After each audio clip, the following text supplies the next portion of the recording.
पङ्गुं लङ्घयते गिरिम् यत्कृपातमहं वन्दे परमानन्दमाधवम् वन्दे मुकुन्दमरविन्ददलायताक्षम् कुन्देन्दुशङ्खदशनम् शिशुगोपवेशम् इन्द्रादिदेवगणवन्दितपादपीठम् वृन्दावनालयमहं वसुदेवसूनुम् नवजलधरवर्णम् चम्पकोद्भासिकर्णम् विकसितनलिनास्यम् विस्फुरन् मन्दहास्यम् कनकरुचिदुकूलम् चारुवर्धावचूलम् कमपि निखिलसारम् नौमि गोपीकुमारम् कोशलेन्द्रपदकञ्जमञ्जुलौ कोमलावजमहेशवन्दितौ जानकी करसरोजलालितौ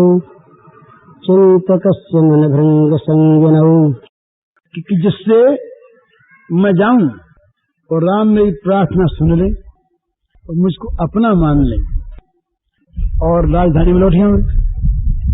ऐसी बात कही कि सबको अच्छी लगी राजधानी में लौट आऊं। यही सुनी विनय मोहि जन जानी आवही बहुरी राम रजधानी। आज मुझे आज्ञा दें, आशीष दें कि मैं जाऊं और जाके भगवान से विनय करूं और मेरी विनय को सुनकर वो मुझे मान ले कि ये मेरा ही है, मेरा जन है और राम राजधानी को लौट आवे। बुरी मां से पैदा हुआ और मैं इतना दुष्ट हूं कि हमेशा हमेशा ही मैं दोषपूर्ण नहीं हूं। तो सबके मन में एक बात और आई कि भी जाओ जरूर, तो सबको साथ ले चलो जाओ जरूर। तो भरत वचन सब कह प्रिय लागे राम स्नेह सुधा जन पागे। भरत की ये वाणी सबको अच्छी लगी, बड़ी प्यारी लगी। क्यों कि राम के प्रेम अमृत में ये सनी हुई थी। राम के प्रेमामृत में सनी हुई वाणी जो थी ये बड़ी प्रिय लगी। लोग विजोग विषम विष दागे मंत्र सबीज सुनत जनु जागे। ये भरत की वाणी कैसी थी कि जैसे कोई बड़े भारी भयंकर जहर को पी करके अचेत हो रहे हों और उनको कोई सबीज मंत्र के द्वारा चेत कर दे। तो कहते हैं कि भगवान के वियोग रूपी विषम विष से सब लोग चले गए, सब लोग मर गए थे, सब लोग सो गए थे, बेहोश हो गए थे। वे मानो सबीज मंत्र को सुनते ही जाग उठे। भरत की सब में चैतन्य आ गया, सब में हर्ष आ गया। सब लोग कह रहे थे राज लो, पर ये कहना ऊपर का ही था। कोई पसंद नहीं था इससे कि भरतराज गद्दी पर बैठे, कोई राजी नहीं था कि राम यहाँ न आवे और वहां रहें। तो सब लोगों को बड़ी प्रसन्नता हुई। और मात सचिव गुरु पुर नर नारी सकल स्नेह विकल भय भारी। जो शोक विकल थे वो स्नेह विकल हो गए। ऊपर आया है शोक विकल। जितने भी अयोध्या में थे माता सचिव गुरु नगर के नर नारी, ये सब के सब थे शोक विकल। शोक विकलता नहीं वो बातें कह रहे थे। लेकिन भरत की इन वचनों को सुनते ही क्या हुआ कि वही मातु सचिव गुरु पुर नर नारी सकल स्नेह विकल भय भारी। सब इस समय स्नेह व्याकुल हो गए, माने स्नेह के द्वारा और ओतप्रोत हो गए, स्नेह में मग्न हो गए, प्रेम में डूब गए। अब सब लोग कहने लगे भरत कहीं सराय सराही राम प्रेम मूर्ति तनुआही। बोले भाई भरत तो राम के प्रेम की मूर्ति है, ऐसा भाई कहाँ होगा। ये तो बस मूर्तिमान राम का प्रेम ही प्रकट हो गया है। सब लोग दूर दूर से बातें करें भरत के साथ।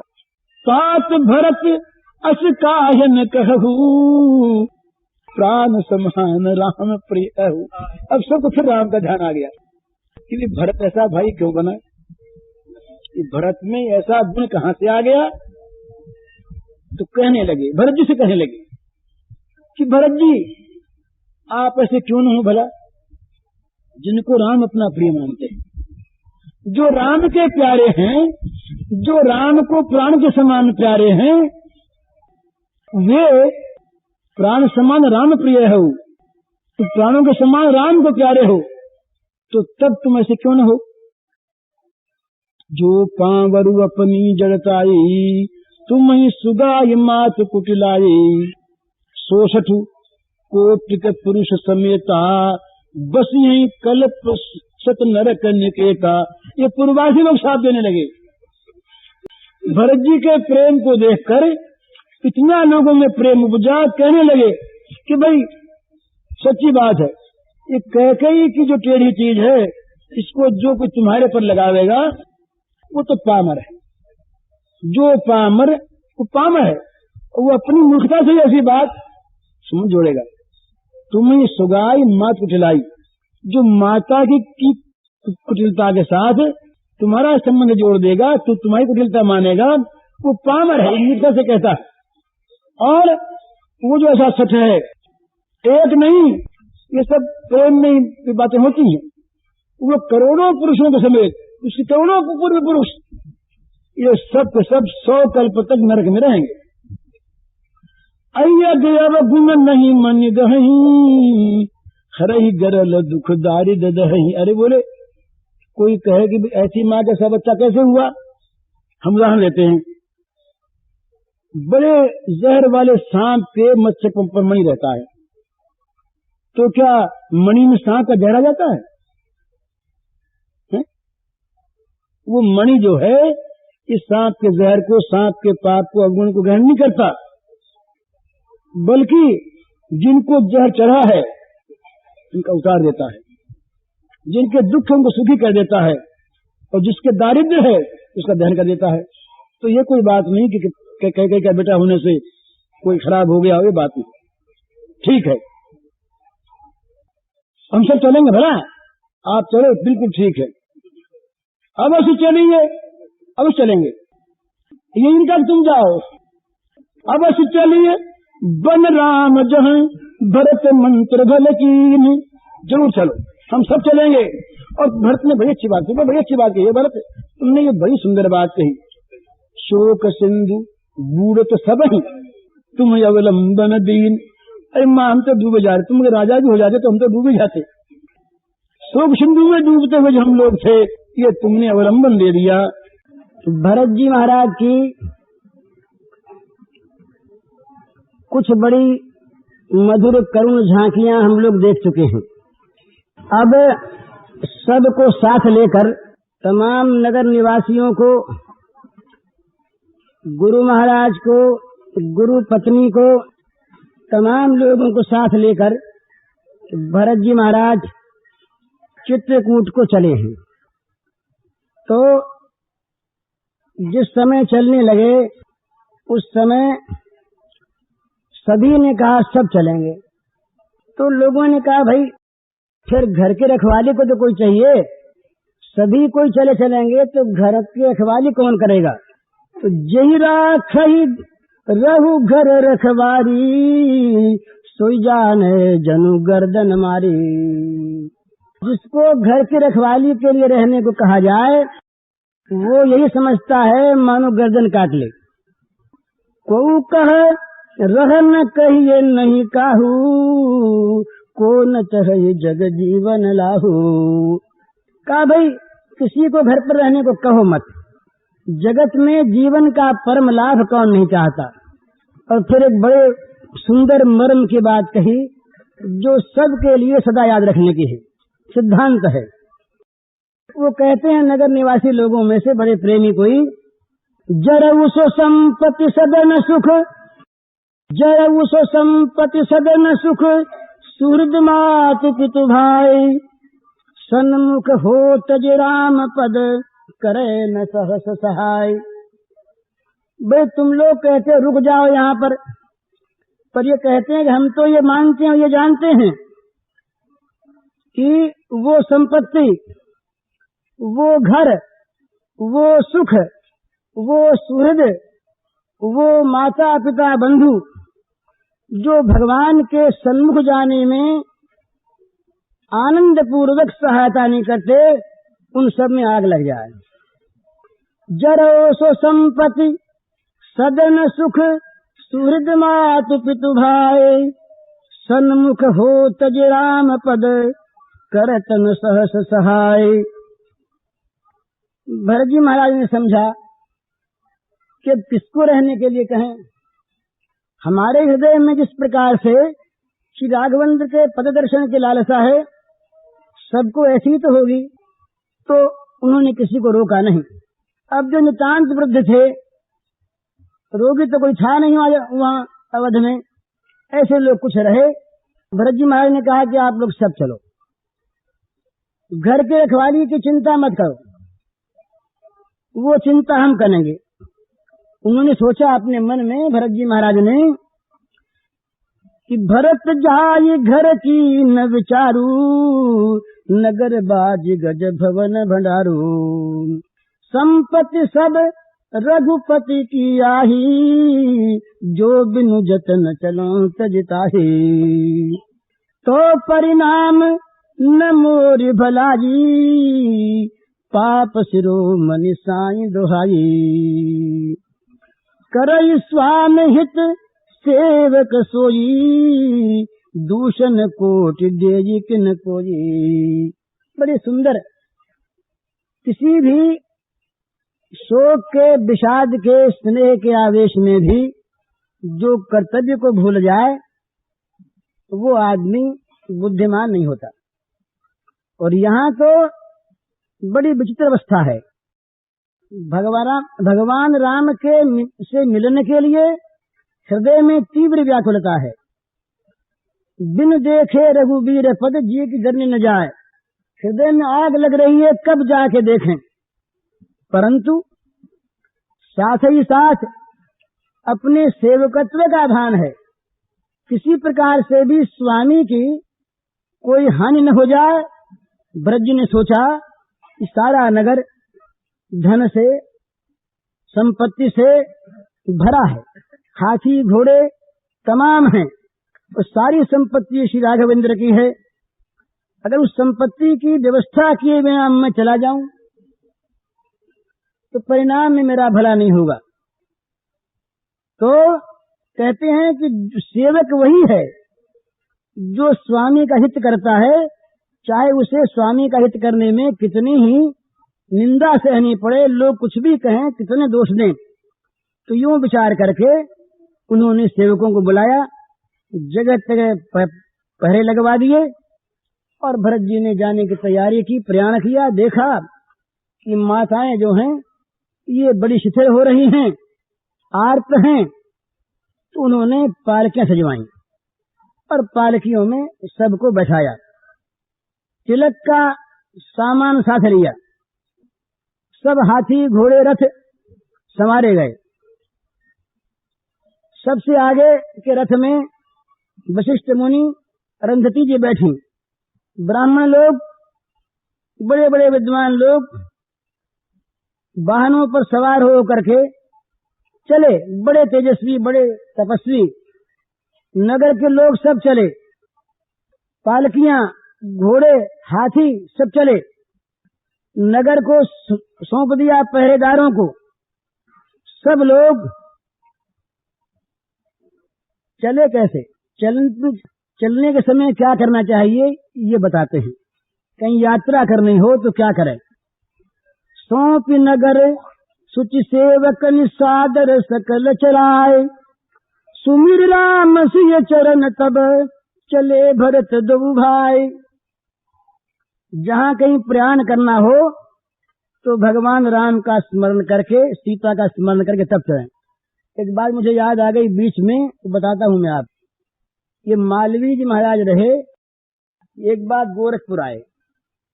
गोरखपुर आए तो अपने यहाँ ठहरे थे, तो प्रातः काल का समय एक दिन मुझको बुलाया और बड़े स्नेह से बोले कि देखो मैं तुमको एक चीज देना चाहता हूँ। महाराज दो। बोले ऐसी बढ़िया चीज है, इतनी उत्तम है, इतनी श्रेष्ठ है कि सहज में नहीं मिलती। मैंने कहा मालिक तो फिर दीजिए। बोले दूं क्या, मेरी माँ ने मुझको दी थी ये चीज और मैंने आज तक उसको किसी को नहीं दिया, तुमको दूंगा। यूं वो तो बोलने वाले बहुत थे, 8 घंटे तक तो केवल उसकी तारीफ करते रहे। मेरा कोतवाल बढ़ता रहा कि देखें क्या देते हैं। कहा बड़ी अलग चीज है, तुम्ही को देता हूँ, महाराज दो। उन्होंने कहा कि जब मैं छोटा बच्चा था तो मेरी माँ ने कहा एक दिन मुझको बुला करके कि बेटा जब कहीं जाया करो तो जाते समय नारायण नारायण नारायण स्मरण कर लिया करो तो तुम सफल हो के आओगे। तो उन्होंने कहा कि तब से आज तक इतना बूढ़ा हो गया मैं, जब जब मैं स्मरण करना भूला तब तब तो मेरा काम अटका। ऐसे बहुत कम अवसर आए और जब जब मैंने स्मरण किया तो मेरा काम सफल हो गया। तब से हमारे तो घर भर में ये बात हो गई है कि जब कहीं चलना होता दिन में कई बार तो नारायण और मालवीय जी दोनों स्मरण हुआते हैं। घर में बच्चों को आदत पड़ गई है, वो कहीं जाने लगते हैं तो नारायण नारायण करने लगते हैं। तो ये एक बड़ी सुंदर हमारे यहाँ की प्रणाली थी, चले तो भगवान का नाम। तो यहाँ वो उस प्रणाली का संकेत है। सौंप नगर सुचि सेवकनि सादर सकल चलाए, सुमिर राम सिय चरण तब चले भरत दो भाई। राम सीता के चरणों का स्मरण करके सब चले।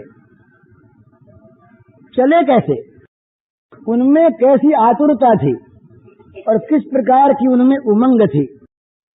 धूप से जले हुए ये हाथी और भैंसा और सूअर 3 जानवर ऐसे होते हैं जिनको बड़ी गर्मी मालूम होती है और ये जल में रहना बड़ा पसंद करते हैं। इनको अगर जल दिख जाए, कीचड़ी मिल जाए, उसमें घुस जाते हैं।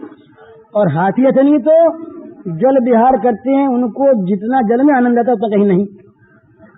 तो यहाँ सूकर की उपमा तो कैसे दें, राम के नगर नारियों को, और भैंसे की उपमा भी ठीक नहीं, वो भी बड़ा मूर्ख जानवर होता है।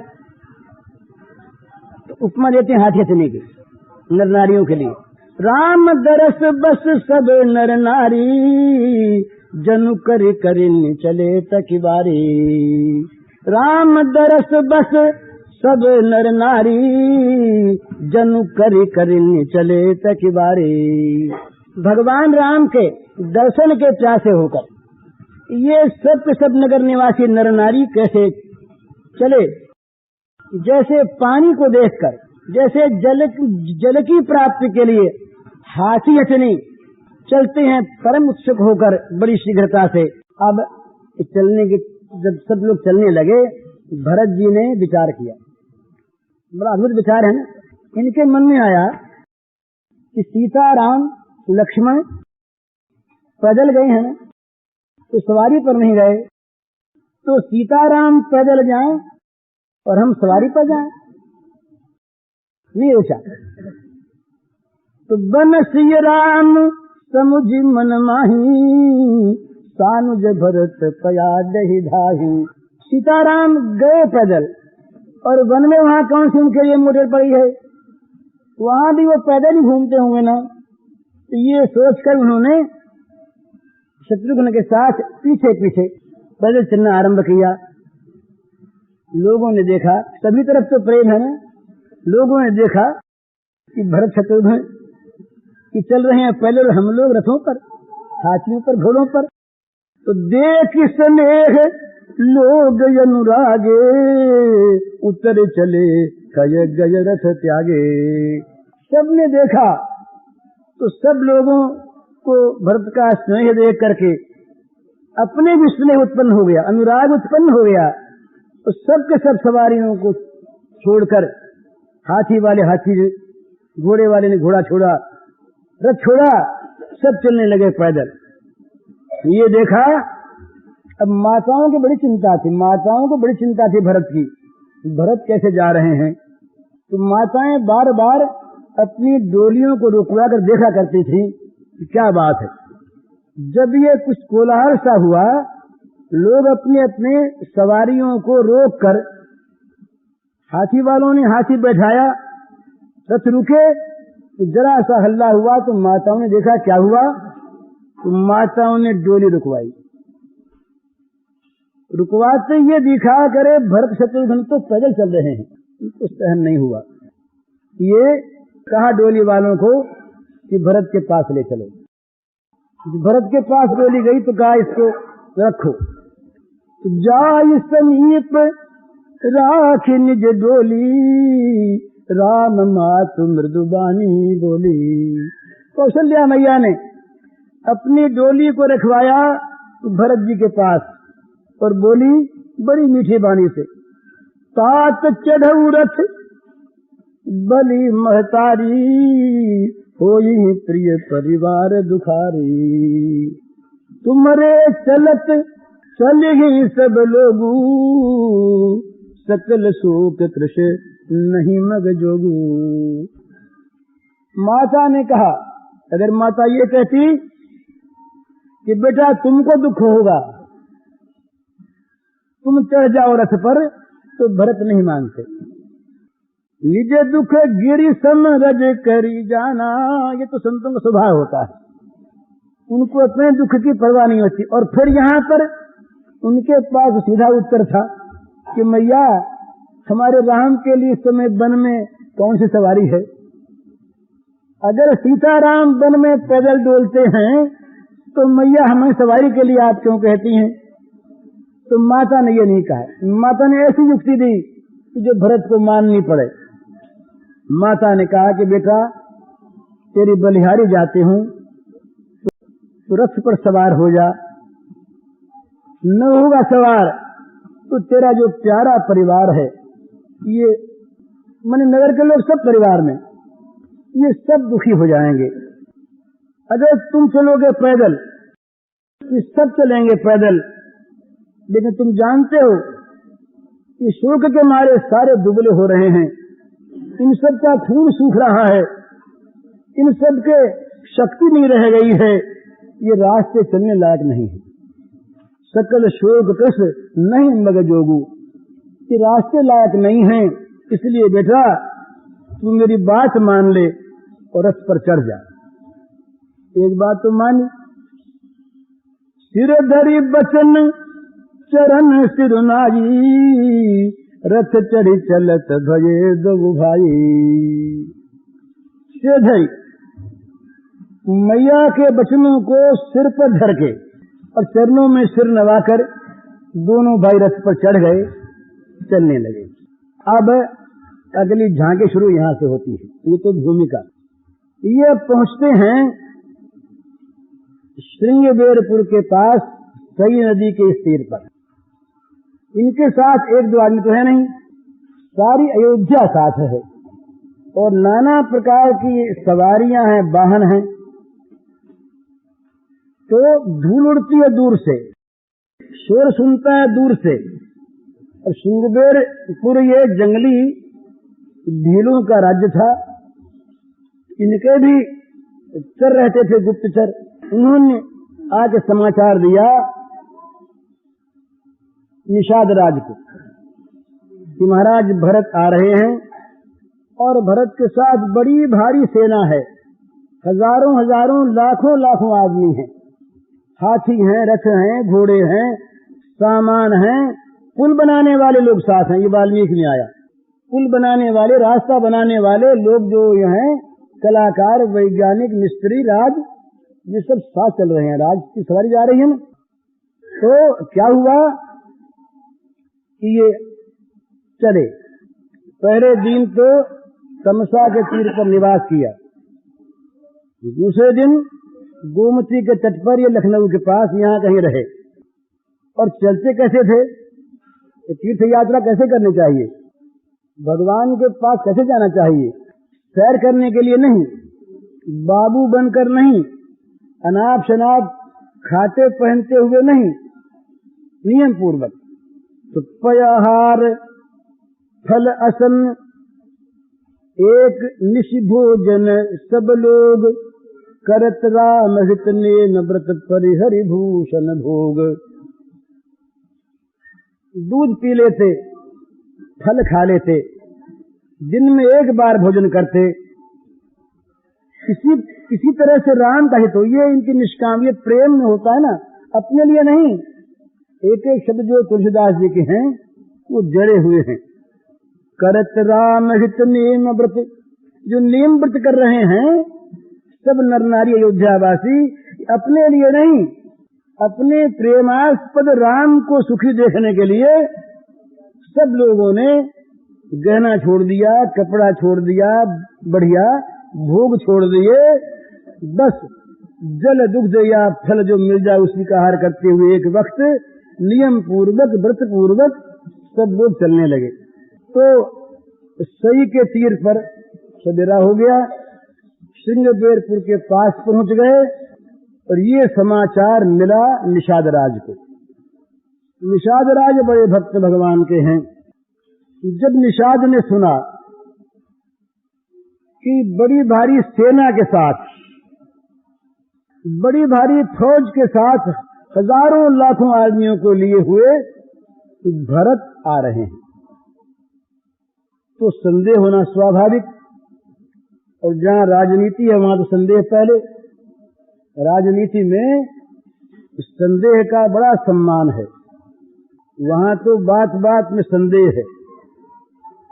सुग्रीव सरीखे आदमी जो भगवान के निरंतर पास रहे, भगवान के मंत्री, वो भी जब राजनीति पर बोलने लगे तो शरणागत वत्सल राम की बात जानते हुए स्वयं शरणागत होकर के राम का आश्रय प्राप्त कर चुके हैं, इतनी अनुभवी भी कह बैठे, जन न जा निशाचर माया, काम रूप उसके ही कारण आया, महाराज क्यों आया पता नहीं, विभीषण इसको कैद कर लीजिए। जानते थे भगवान का प्रभाव, पर राजनीति है ना, राजनीति का पहला पाठ है संदेह करो। तो हृदय विचार करहीं सब विषादा, बड़े विषाद के साथ मन में संदेह हो गया।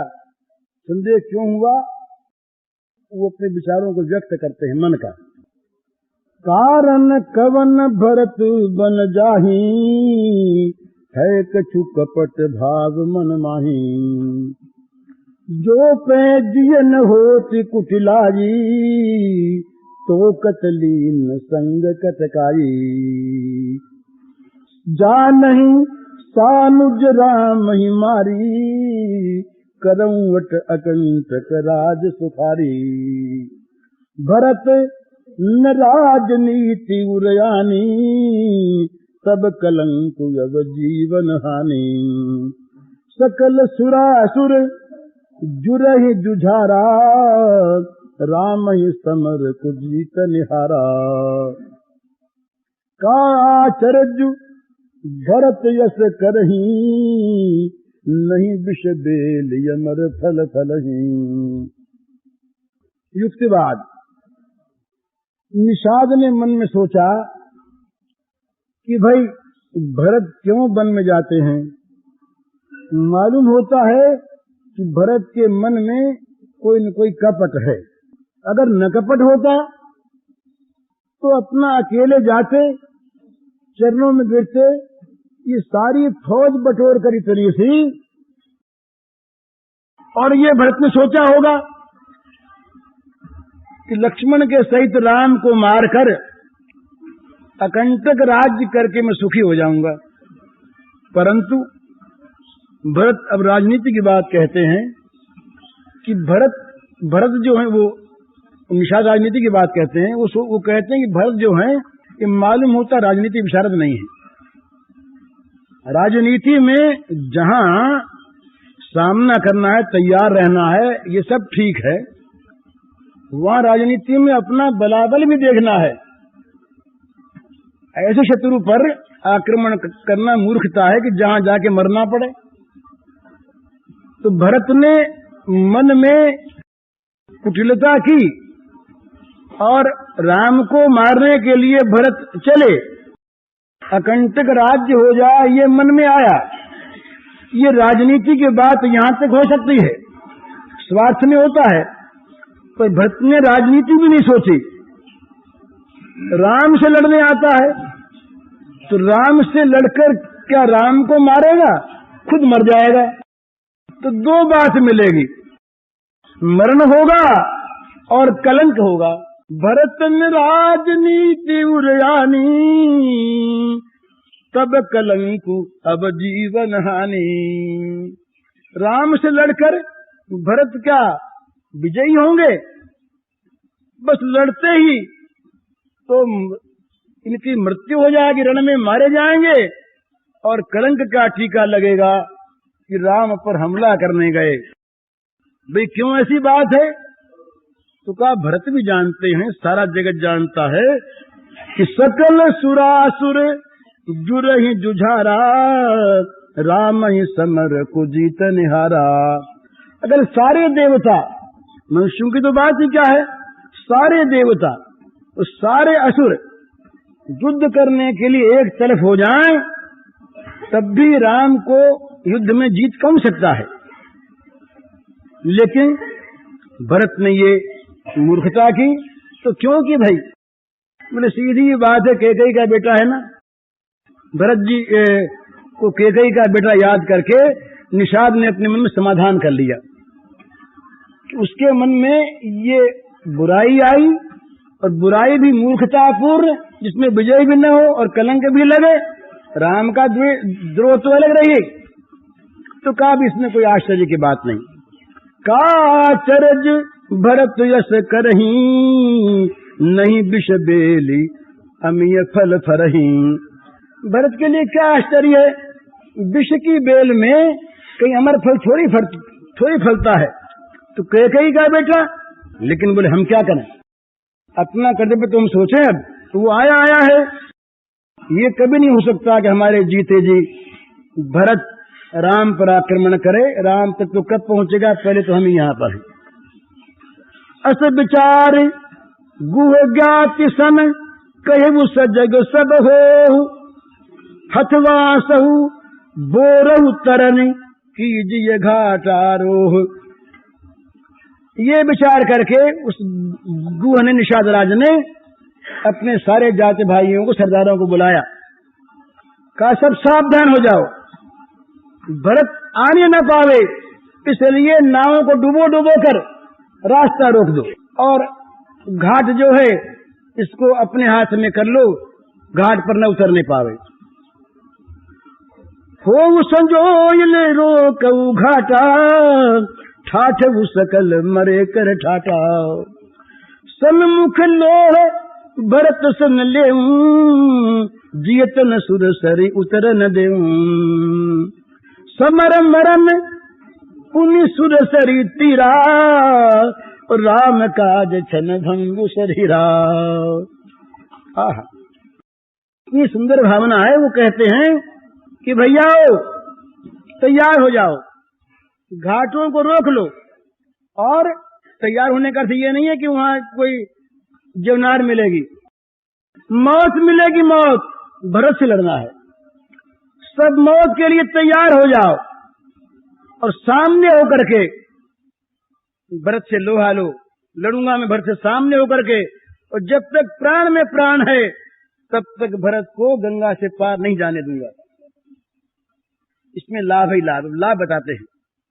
कहा भाई शरीर तो क्षण भंगुर है ही, शरीर तो जाने वाला ही, आज मरा कि कल मरेगा ही। पर 3 लाभ इसमें है। एक तो लाभ यह है कि रोगी की भांति कराहते कराहते बिस्तर पर पड़े नहीं मरना है। समर मरण, समरांगण में, युद्ध क्षेत्र में शत्रु के सामने वीरता के साथ मरना है, गौरव की बात। और फिर सुरसर तीरा, गंगा के तट पर प्राण जाएंगे, जो मोक्ष देने वाली है। और तीसरी बात, सर्वोत्तम राम काज। ये राम के काम में प्राण लगेंगे, क्या सौभाग्य से बढ़कर होगा भाई। भरत भाई नृप मैं जननी चू, बड़े भाग यस पाई मीचू। और बोले 2 बात है, एक तो भरत राजा हैं और एक राम के भाई हैं। तो राम के भाई चाहे कुटिल हो जाएं, तो राम के भाई के हाथ से अगर मौत हमारी होगी तो क्या कहना है। ऐसी मौत बड़ी मुश्किल से मिलती है। समर का मरण, गंगा का तट, राम का कार्य और राम के भाई के हाथ से मरना कोई मामूली बात है। मुझसे के नीच को अगर ऐसी मौत मिल जाए तो स्वामी काज करी हूँ रनरारी, जस धवलिए हूँ भुवन दस चारी। राम के मेरे स्वामी के कार्य के लिए मैं रण में लड़ूंगा और 14 लोकों में अपना जो यश है, धवल यश, इसको फैला दूंगा। तजहु प्राण रघुनाथ निहोरे, दुहु हाथ मुद मोदक मोरे। दोनों हाथ लड्डू मेरे तो है। साधु समाजन जाकर लेखा, राम भगत मह जासुन रेखा। जाय जियत जग सो मही भारू, जननी जौवन बिटत कुठारू। बड़ी बढ़िया बात कही, सिद्धांत की बात कहते हैं निषाद जी महाराज। तो कहते हैं कि जो साधुओं के समाज में न गिना गया, राम के भक्तों में जिसकी रेख नहीं आई, उस लकीर में जो नहीं आ गया, वो संसार में जीता है तो व्यर्थ जीता है। वो पृथ्वी का भार रूप है, उसने वो जननी के यौवन रूपी वृक्ष के लिए कुठार ही बना, व्यर्थ संसार में पैदा हुआ। विगत विषाद निषाद पति सबहि बढ़ाई उछाहु, सुमिर राम मांगे तुरत तर्क से धनुष सनाहु। अब जो विषाद था पहले वो मिट गया, बड़ा हर्ष हो गया कि राम के काज में मरेंगे। मृत्यु में एक आनंद का अनुभव हुआ करता है जब मनुष्य किसी उद्देश्य को लेकर मरता है, और उस मरण में गौरव होता है। मैं एक कथा कभी सुनाऊंगा आपको सुधनवा जी की। ये सुधनवा जब चले भगवान कृष्ण के सखा अर्जुन से लड़ने के लिए, सबके घर वालों के हृदय में ये बात थी कि ये बचकर नहीं आवेंगे, पर मरना है युद्ध में। जब घोड़ा बांधा अश्वमेध का पांडवों का, उसी समय ये विचार हो गया था कि बड़े सौभाग्य का दिन ये होगा, अर्जुन का घोड़ा हम ले लेंगे तो भगवान को आना पड़ेगा और भगवान के चरणों में हमारी मृत्यु हो जाएगी, बस निहाल हो गए। तो जब ये सुधनवा रण में चले, उस समय पहले माँ के पास गए।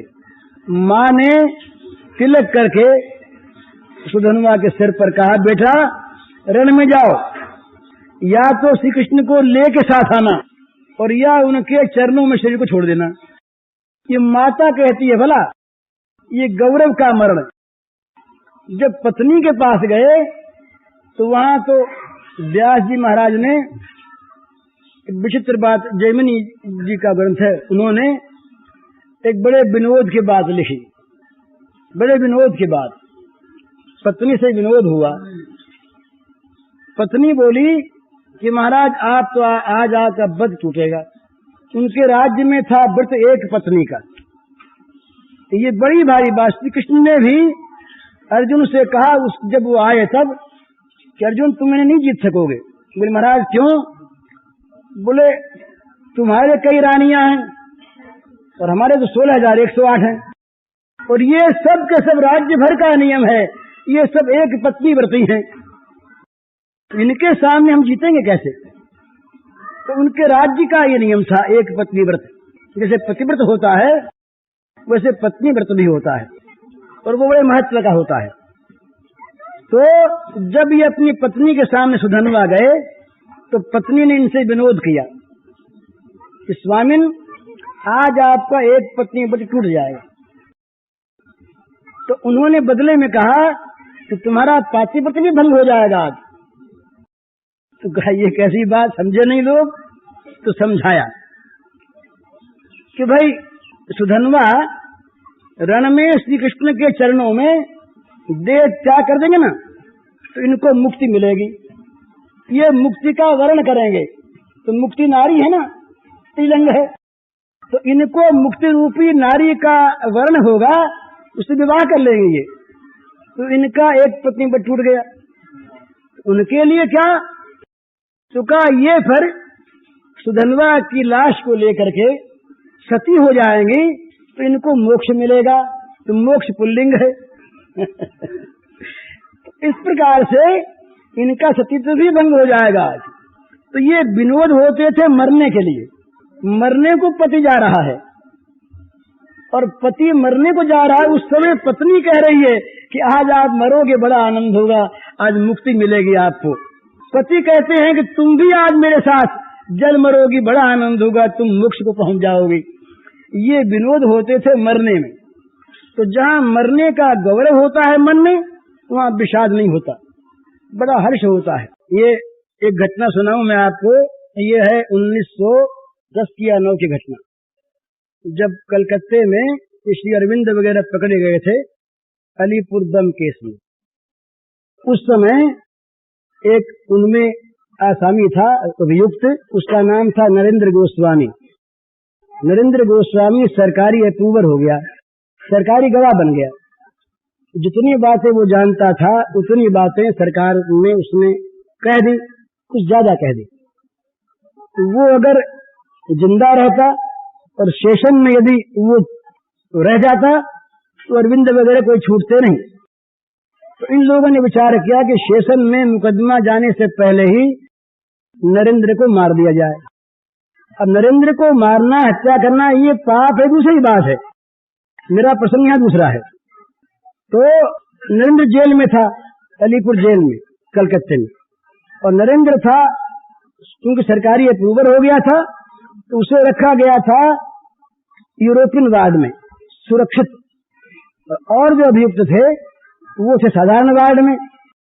उन अभियुक्तों में एक का नाम था कन्हैयालाल दत्त, लड़का था 18 वर्ष अंदाज का। तो किसी तरह से एक कटहर में छह गोलियां भर के पिस्तौल कटहर में रख कर भेज दिया गया कन्हैया के पास।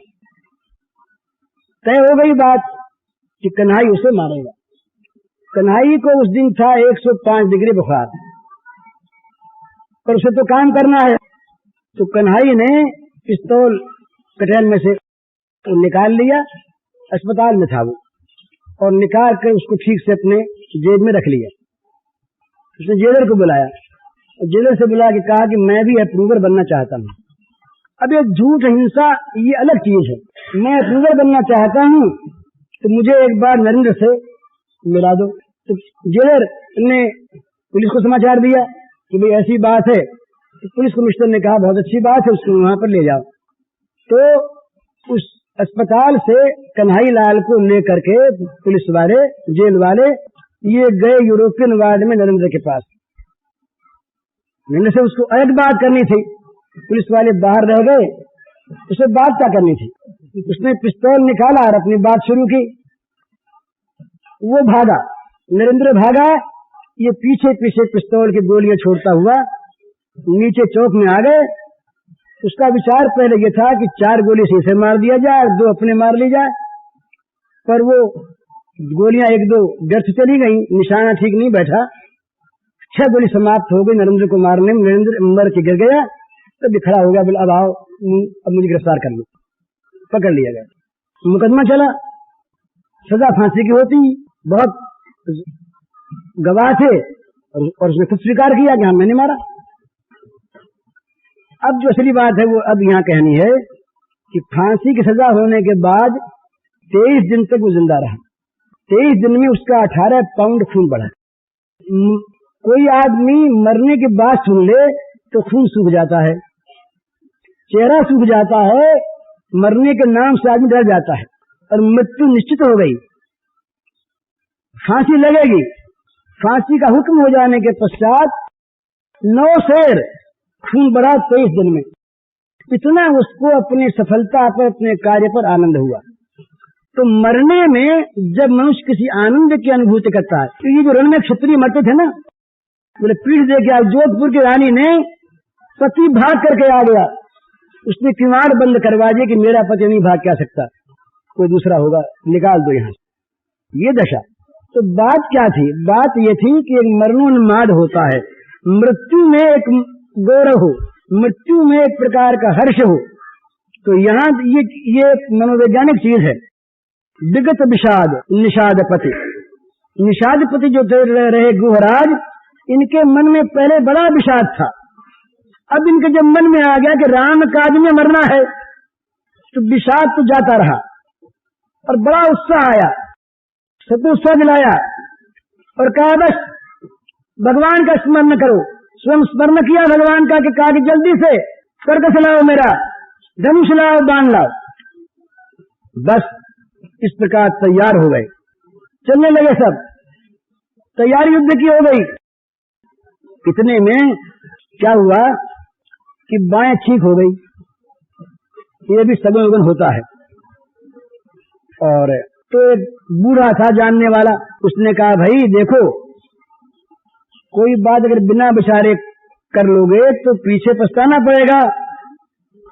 सुनिए गुआ कहे नीक कहे बूढ़ा, सहसा करे पछता ही बिमूढ़ा। जब बूढ़े की बात सुनी तो निषाद ने कहा बात ठीक है, कोई चीज सहसा नहीं करनी चाहिए आवेश में आकर के। इसलिए भरत स्वभाव शील बिनु बूझे, बड़ी हित हानि जाने बिनु जूझे। बड़ी हानि होगी, पहले भरत के स्वभाव को शील को समझ लें, उसके बाद लड़ेंगे। तो जगह जगह पहरा बैठा दिया, तैयारी पूरी कर ली और साथ में सामान लिया, सामग्री ली भेंट के लिए और चले सामने। अब यहाँ से सुंदर प्रसंग शुरू होता है भरत जी का। निषाद राज ने वन के फल फूल, नाना प्रकार के कंद, ये सब लिए। जब चलने लगे तो मंगल सगुन हुए और जाते ही दूर से निषाद ने दूर से कहा, सरकार मेरा नाम निषाद है, मैं आपका सेवक हूँ। यूं कह करके, और वो सामने सबसे पहले थे वशिष्ठ महाराज, तो उनको प्रणाम किया। तो वशिष्ठ को प्रणाम करते वशिष्ठ ने आशीर्वाद दिया और ये कहा भरत से गुरु ने कि भरत देखो, ये हमारे राम का मित्र है। वशिष्ठ जी ने कहा कि देखो भरत, ये हमारे राम का मित्र है। तो राम सखा सुनी चंदन त्यागा, चले उतरी गत अनुरागा। राम का सखा है, कि सुनते ही भरत का हृदय प्रेम से भर गया, रथ से उतर पड़े और प्रेम के उमंग में भाग के सामने हुए। गाँव जाति गुहनाऊ सुनाई, कीन जुहारू माथ महिलाई। करत दंडवत देखित ही, भरत लीन उरलाए। मनहु लखन सन भेंट भई, प्रेम हृदय समाई। राम का सखा सुनते ही भरत जी दौड़े रथ से उतर के मिलने के लिए। उसने दूर से अपना नाम बताया, गांव बताया, जात बताई, महाराज मैं नीच जाति का हूँ, और प्रणाम किया, जोहार किया। और जब वो दंडवत करने लगा तो दंडवत नहीं कर पाया। दंडवत करते देखते ही भरत जी ने उठा करके अपने हृदय से लगा दिया, चिपटा दिया छाती से, और ऐसा समझा अपने मन में, इतना प्रेम उमड़ा कि मानो लक्ष्मण जी मिल गए, लक्ष्मण से मिलन हो रहा है। भेंटत भरत ताहि अति प्रीति, लोग सिहाही प्रेम के रीति। जाति का नीच था, उससे कोई ऊंची जात का आदमी छू ले, ये भी उसके लिए संभव नहीं था। राज परिवार का आदमी कोई उसे स्पर्श कर ले, ये तो कल्पना में नहीं। और स्वयं महाराज भरत हृदय से लगा ले, तो उसके चित्त में इतना उमंग आनंद आया कि वो तो बस आंखों से आंसू बहाने लगा। उसके आंखों में आंसू आए, भरत जी के आंसू आ गए, दोनों के आंखों से आंसू बह रहे हैं और भरत जी उसको लिपटाए खड़े हैं। इस प्रेम की रीति को देख करके सब देखने वाले जो थे वो ईर्ष्या करने लगे, सराहने भी लगे कि भाई ऐसा प्रेम हो, देखो ना। धन्य धन्य धुनि मंगल मूला, सुर सराहित ही बरसही फूला। देवता लोग तो तभी से देख रहे थे, जब से भरत जी रवाना हो बड़े सशंकित मन से कि कहीं राम वापस लौट आए, ये भरत जा रहे हैं तो न मालूम क्या होगा।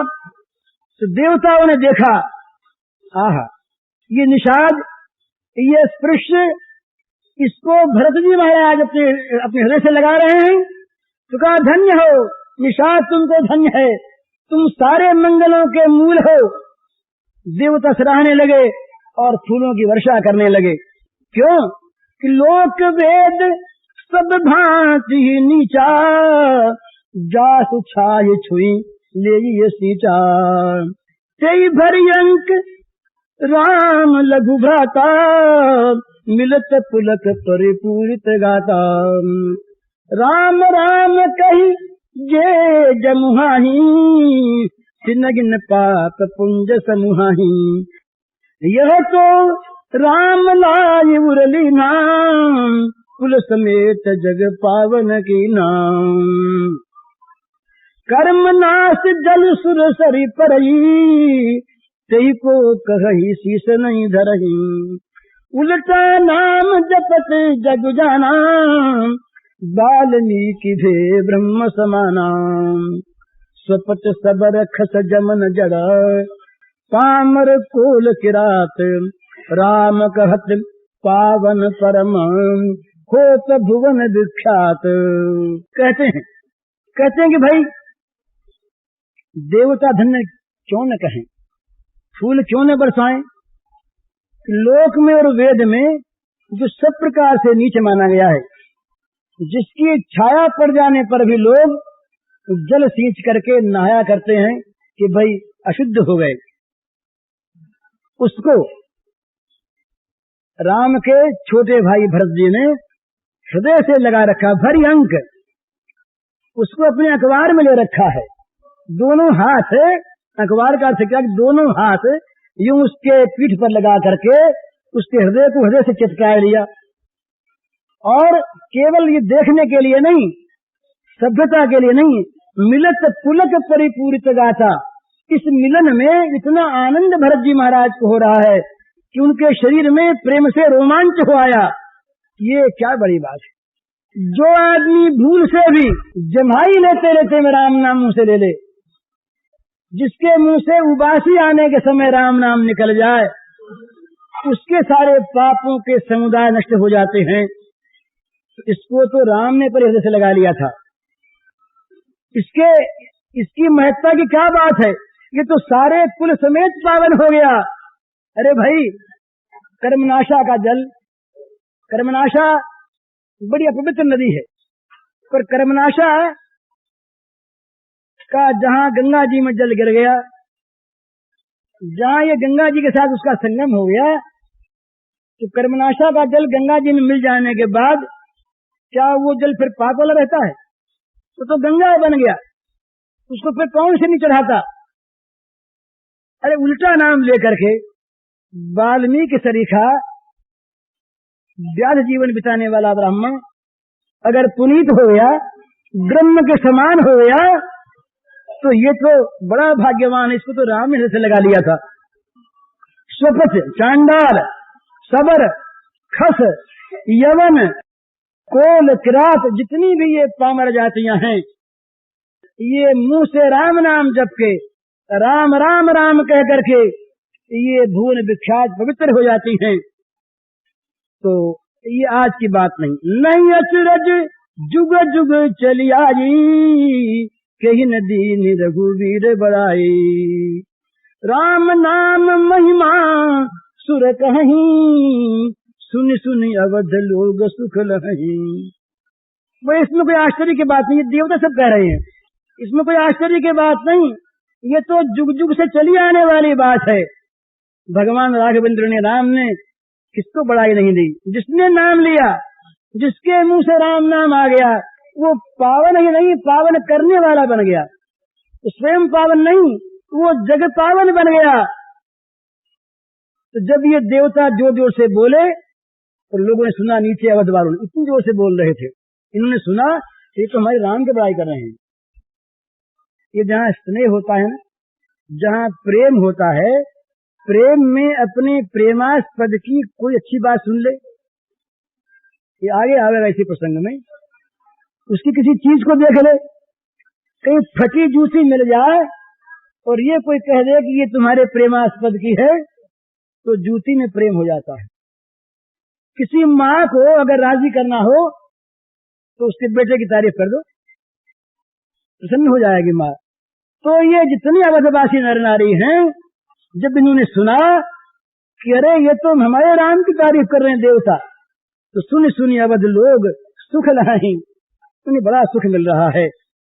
राम सखई मिली भरत सप्रेमा, पूछी कुशल सुमंगल खेमा। राम के सखा से भील से मिल करके भरत ने बड़े प्रेम के साथ पूछा कि भाई कुशल है ना, घर में सब बाल बच्चे राजी है ना, सब लोग प्रसन्न है ना, कोई प्रकार की दिक्कत तो नहीं है। यूं मिलना, ये पूछना, ये भरत का शील, ये स्वभाव, ये सब देख करके और निषाद तो बेसुध हो गया। उसने मन में देखा कि कहाँ मैं संदेह करने वाला नीच और कहाँ ये भरत मुशरीके नीच को देख करके जो रथ से उतर के भागे, मुझे गले लगा लिया, लगाए रखा हृदय से, आंसू से मेरा सिर खींच दिया और किस प्रेम से मुझसे बातें कर रहे हैं, मानो हमेशा के घर के हों। तो देखी भरत कर शील सनेहू, भा निषाद से ही समय विदेहू, सकुच स्नेह मोदु मन बाढ़ा, भरत ही चितवत एक ठाढ़ा। 3 बात हुई, मन में संकोच बढ़ा, प्रेम बढ़ा और आनंद बढ़ा। संकोच इस बात का हुआ कि कितना बड़ा मैं नीच प्रकृति का आदमी, इस प्रकार के शुद्ध हृदय राम के प्रेमी पर तैने ये वहम किया कि राम को मारने जा रहा है। राम राम राम, कितना बड़ा अपराध, मैं कैसे मुंह दिखाऊं। मैंने लोगों के सामने प्रकट कर दिया कि तैयार हो जाओ भरत से लड़ने के लिए। इतना बड़ा मेरा अपराध, इतना बड़ा मेरा दोष, ऐसा मैं नीचमती का आदमी। संकोच हुआ। तो संकोच होने के साथ ही जब भरत की ओर देखा तो उन प्रेम की मूर्ति को देख करके मन में आया कि मैं नीच हूं, पर ये भरत तो नीच नहीं है ना। उनका प्रेम में उतर आया और मन में बड़ा प्रेम बढ़ा। और जहाँ प्रेम होता वहीं आनंद होता है, ये नियम की बात है। तो जहाँ प्रेम मन में आया वहां मोद आ गया। अब प्रेम, संकोच, प्रेम और मोद, इन तीनों से इसका हृदय भर गया। अब क्या दशा हुई, आंखों की पलकें पड़नी बंद हो गई और केवल वो चकित स्तंभित प्रमुदित होकर के भरत की ओर एक चक्की लगा के देखने लगा। बस देख रहा है, मुग्ध हो रहा है, आंखों से अश्रुपात हो रहा है। ये भरत, ये भरत, ये प्रेम की मूर्ति भरत, बस वो देख देख करके मुग्ध हो रहा है। बड़ी देर तक बोला नहीं। फिर कब ये सामने खड़े हैं, मैं खड़ा, इनका स्वागत करना चाहिए, सम्मान करना चाहिए, ये फिर जड़वत होकर के इनका अपमान कर रहा है। तो धरि धीरज पद बंदी बहोरी, विनय सप्रेम करत कर जोरी। कुशल मूल पद पंकज देखी, मैं तिहु काल कुशल निज लेखी। अब प्रभु परम अनुग्रह तोरे, सहित कोटि कुल मंगल मोरे। समुझ मोर करतीत कुलो, प्रभु महिमा जिय जोए। जो न भजई रघुबीर पद, जग विधि वंचित सोए। बड़ी सुंदर बात। मन में धीरे धर के और फिर चरणों में शीश नवाया और हाथ जोड़ लिए और बड़े प्रेम और विनय के साथ बोले। अब उत्तर देते हैं कि पूछा था ना भरत ने, पूछी कुशल सुमंगल खेमा। अब तक तो इसको बोलने का होश नहीं रहा, एक तक देखता रहा। अब धीरे धीरे के विनय से प्रेम से सिर नवा करके हाथ जोड़ करके बोला, क्या बोला? कुशल मूल पद पंकज देखी। ये आप जो चरण कमल है ना, ये सारे कुशल की जड़ तो यही है। सारी कुशल, सारा आनंद, सारी संपत्ति, सारी संपन्नता इन चरणों में है। तो बस ये जो चरण पंकज हैं ये मैंने देख लिए, तो बस अब तो मेरी त्रिकाल में कुशल हो गई। यही नहीं, हे प्रभु, हे नाथ सरकार, आपके परम अनुग्रह से मेरे करोड़ों कुल मंगल को प्राप्त हो गए। अब घोषणा करते हैं हम सब के लिए कि भाई जगत के लोगों, देखो मेरी तरफ में कितना नीच। निषाद कहते हैं, समुझ मोर करती कुल, मेरा वंश देखो जो छूने योग्य नहीं, जो पाप रत ऐसे नीच कुल का में, और नीच कुल का ही नहीं, मेरे काम देखो जो भरसरीखे परम पवित्र है, महात्मा पर संदेह करने वाला।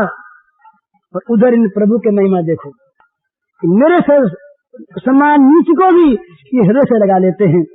ये राम और ये राम के भाई ऐसे। तो समुझ मोर करती पे कुल, प्रभु महिमा दिए जोई, जो न भजई रघुबीर पद, जग विधि वंचित सोई।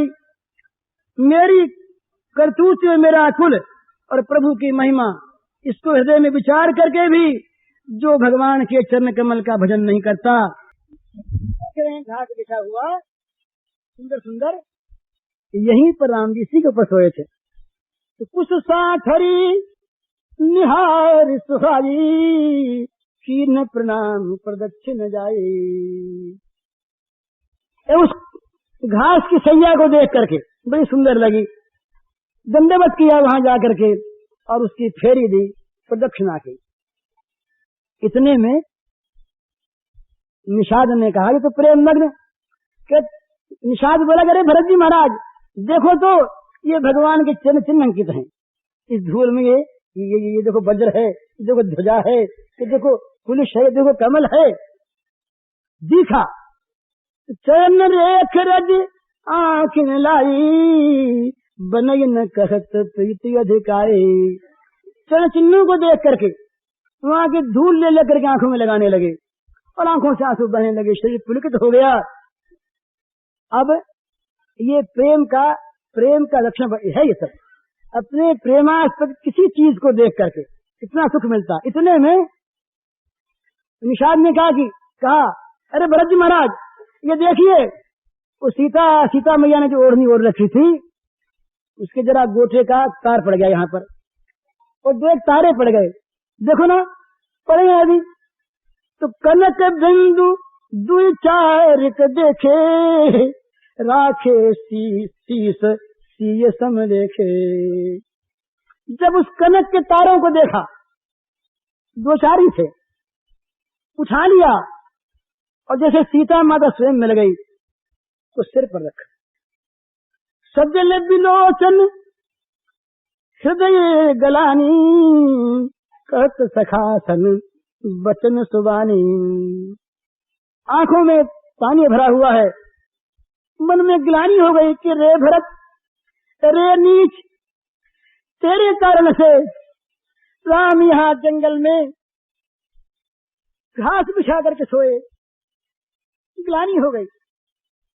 धीरे रख करके कंधे पर हाथ रखा निषाद राज के और बोले, श्रीहत सीय विरह जुतहीना, जथा अवध नर नारी विलीना।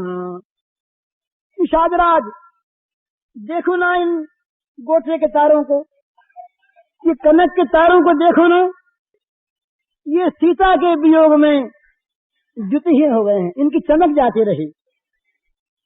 जैसे आज राम के वियोग में अवध के सारे नर नारी उदास हो रहे हैं, सबका मुख का तेज निकल गया, उसी प्रकार से ये दिखते हैं ना, ये तारे दिखते हैं। मालूम होता कि सीता के वियोग में इनकी जो चमक थी वो खो गई। क्यों? पिता जनक जब पत तर के ही, करतल भोग जोग जग जेही। ससुर भानुकुल भानु भुआलू, जय सिहात यमरावती पालू। प्राणनाथ रघुनाथ गुसाई, जो बड़ होत सो राम बड़ाई। पति देवता सुतीय मनी, सीय सांथरी देखी। बिहरत हृदय न हरिहर, पविते कठिन दिशेखी। लालन जोग लखन लघुलो ने, भेन भाई असहाय न होने। पुरजन प्रियम पितुमात दुलारे, सिय रघुबीर ही प्राण त्यारे। मृदु मूरति सुकुमार स्वभावु, तात बाबू तन लागन काऊ। ते बन सहई विपत्ति सब भांति, निदरे कोटि कुलिश यही छाती। राम जनमी जग की न उजागर, रूपशील सुख सब गुण सागर। पुरजन परिजन गुरु पितु माता, राम स्वभाव सब सुख दाता। कहने लगे कि भाई जिन सीता के जनक के समान पिता, जिनकी तुलना में जगत में कोई नहीं, जिनके भोग और जोग, भोग और भगवान, ये दोनों जिनके हाथ में। भानुकुल भानु, सूर्य कुल के सूर्य दशरथ जी महाराज, इंद्र भी जिनके वैभव को देख करके सिहाते हैं, वो जिनके ससुर। और जिनकी बड़ाई से सब बड़े संसार में होते हैं, वो राम मेरे सरकार, जिनके प्राणनाथ। वो सीता इस घास की सांसरी पर सोई। मेरा हृदय वजह से कठोर है, जो इसको देख कर हार के फट नहीं जाता। और मेरे लक्ष्मण भाई, जो लाड़ लड़ाने योग्य, ऐसा भाई न कभी जगत में हुआ न होना है। तो सबका प्यारा दुलारा, तो सीताराम का प्राण प्यारा, वो और जिसके बदन पर कभी गर्म हवा नहीं लगी, वो तो वन में सब भांति विपत्ति सहे और इसका हृदय फट न जा। इस प्रकार से वो कहते रहे। इसके बाद रात भर वहीं रहे। बड़ी सुंदर सुंदर थोड़ी सी बातें हैं। निषाद ने फिर इनको समझाया कि आप मन में कोई विचार नहीं करिए, राम का बड़ा प्रेम आपके ऊपर है। राम जब यहाँ रहे तो केवल आप ही की तारीफ करते रहे। विधि बाम की करनी कठिन, जही मातु की नहीं बावरी। सही रात पुण्य पुण्य करही प्रभु सादर, सराहना रावरी। तुलसी न तुम सो राम प्रीतम, कहत हूँ सोहे किए। परिणाम मंगल जान, अपने आनिए धीरज हिए। निषाद राज ने अंत में कहा कि महाराज सरकार, ये न तो माता का दोष है और आपका तो कोई दोष ही नहीं। ये तो विधाता की करनी बड़ी कठिन होती है, जिसने माता को पगली बना दिया। और महाराज उस रात जब यहाँ पर राम जी सोए तो मैं तो पास था। वो रात भर केवल सरकार की सराहना करते रहे। सारी रात उनको बीती केवल आपकी सराहना करते करते। तो मैं सच कहता हूँ, इस सौगंध खा के कहता हूँ कि राम को आपसे बढ़कर प्यारा कोई नहीं है। परिणाम में मंगल होगा। हमको ऐसे सगुन हुए हैं, हमारे गांव के बूढ़े ने कह दिया है कि परिणाम में मंगल होगा। आप धीरज रखिए, हृदय में कातरता मत लाइए। अंतर्जामी राम सकुच सप्रेम कृपा यतन, चलिए करिए विश्राम, ये विचार गृहयामी मन। राम अंतर्यामी है, वो जानते हैं किसका दोष किसका गुण है। आप और वो बड़े संकोची हैं, वो बड़े प्रेमी हैं, वो तो कृपा के तो धाम ही हैं। इसलिए आप चिंता मत करिए, आइए विश्राम कीजिए और मन में खूब विश्वास कीजिए कि आप राम के हैं और राम आपके हैं। बोल सियावर रामचंद्र की।